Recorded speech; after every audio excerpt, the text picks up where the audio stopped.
शिवानी को फिर से स्वागत करती हूँ आप सभी का हमारे चैनल विशाल में, आपके चैनल विशाल में।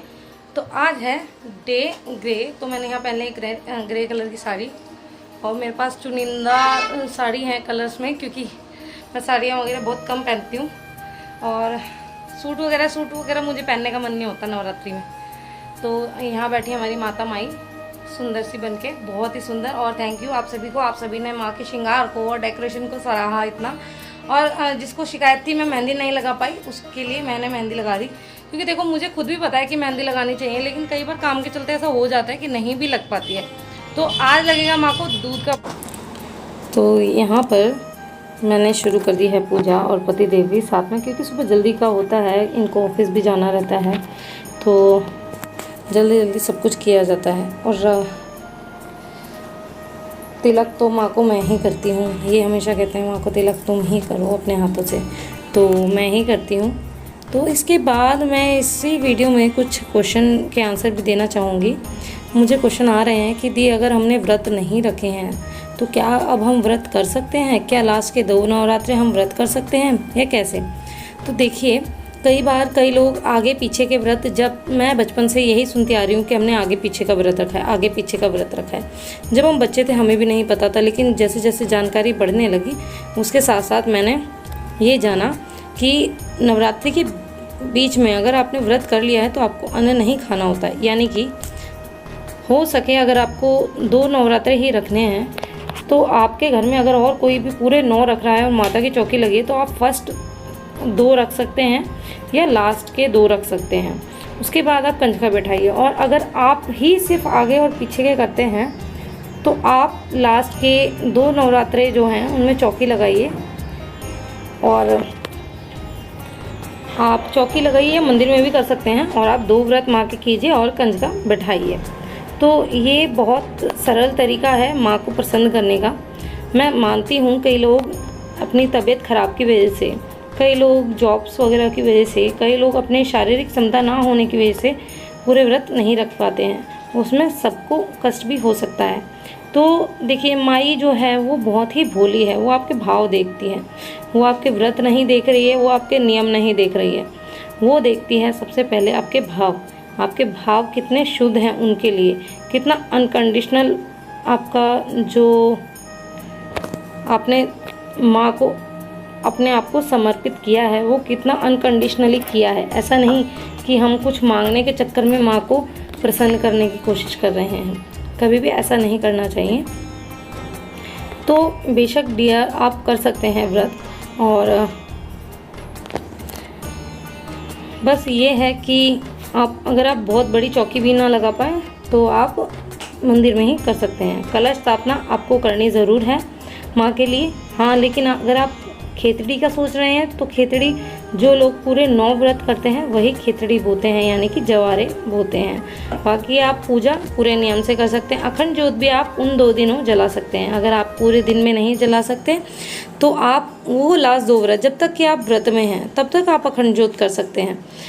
और मैं आपको हमेशा यही कोशिश करती हूँ कि सही चीज़ें बताऊँ, कुछ भी ऐसा गलत ना बताऊँ, ऐसे चीज़ें ना बताऊँ जिसको आप सुन कर के अपने आप में ही गिल्ट फील करने लगे कि जी हमसे ये चीज़ नहीं हो पाई और वो चीज़ नहीं हो पाई। जैसे कि मैंने बताया, ईश्वर को आपके भाव से मतलब है, किसी चीज़ से नहीं, क्योंकि हर चीज़ तो उसकी दी ही हुई है। तो आप अगर उन्हीं में ही कर रहे हैं तो उतना बड़ा एहसान नहीं कर रहे हैं आप करके। हाँ, वो है कि आपका दिल कितना है उनके लिए। कई लोग करोड़ों कमाने के बाद भी कुछ नहीं लगा पाते, कई लोगों को बिल्कुल सब कुछ फ्री का ही चाहिए होता है, कई लोग सोचते ही नहीं हैं कि उनको कुछ करना भी चाहिए। लेकिन जिसके भाव अच्छे हैं ना, उसके पास कुछ भी नहीं होगा ना, वो जब भी कहीं ना कहीं से कुछ ना कुछ अपनी माँ को समर्पित करने के लिए, अपने ईश्वर को समर्पित करने के लिए उनको रिझाने की कोशिश करेगा। अब रिझाना ऐसा नहीं कि धन दौलत से, रिझाना मीन्स कि ये भाव, जैसे कि एक माँ होती है एक बच्चे के लिए ये सोचती है कि मेरे बच्चे के पास ये भी होना चाहिए, वो भी। अब उसमें माँ बाप एहसान तो नहीं कर रहे, उसमें बच्चे की परवरिश कर रहे हैं अगर माँ बाप, तो एहसान तो नहीं कर रहे, लेकिन अपने बच्चे को नए कपड़े में देख के पेरेंट्स कितने खुश होते हैं। अपने बच्चे को जब कुछ अच्छा खिलाते हैं तो कितने खुश होते हैं। वैसे ही हमें भी अपने ईश्वर का कुछ भी करने में खुशी मिलती है। हालांकि ईश्वर का ही दिया सब कुछ है, बट ईश्वर ये देखता है कि आप कितना दिल से और उनको कितना सौंप सकते हैं। एक आरती में लाइन आती है, तेरा तुझको अर्पण क्या लागे मेरा। ठीक है, तो यही है कि भगवान का हम भगवान को ही अर्पण कर रहे हैं। लेकिन एक होता है ना कि जैसे कि हम कोई भंडारा रख रहे हैं मान लो, है ना, और हम जिसके बजट से भंडारा रख रहे हैं, हम उसके घर एक थाली भी ना पहुंचाएं, तो वही हो जाता है कि भाई उसने किया है हमारे लिए सब कुछ। ठीक है, उसने सारा ही सब कुछ किया है। अगर हम उसके लिए एक थाली परोसते हैं तो उसको भी ये लगेगा मैंने इतना किया तो इसको भी मेरी चिंता है। वही चिंता देखने भगवान बैठे हैं कि आपको उनसे कितनी निष्ठा है, कितना प्रेम है। तो आपको बस वही करना है। बाकी देखिए, जिस हिसाब से जिसको भगवान दे रहा है वो कर रहा है, कोई कम कोई ज़्यादा। लेकिन हाँ, आप किस भाव से कर रहे हैं यही भाव मैटर करता है।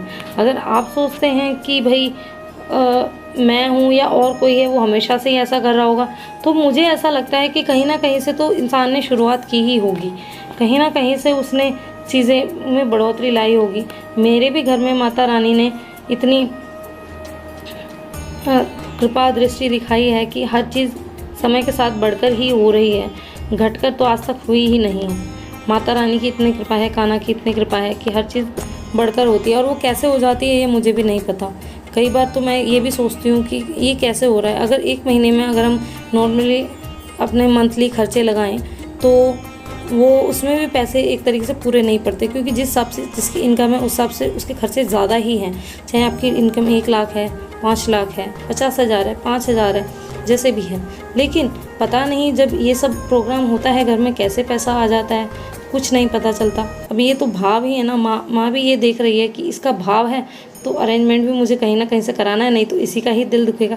तो बस ये छोटी सी बात मैं आपको समझाना चाहती थी। आशा करती हूँ आपको वीडियो अच्छा लगा होगा। राधे राधे, जय माता दी।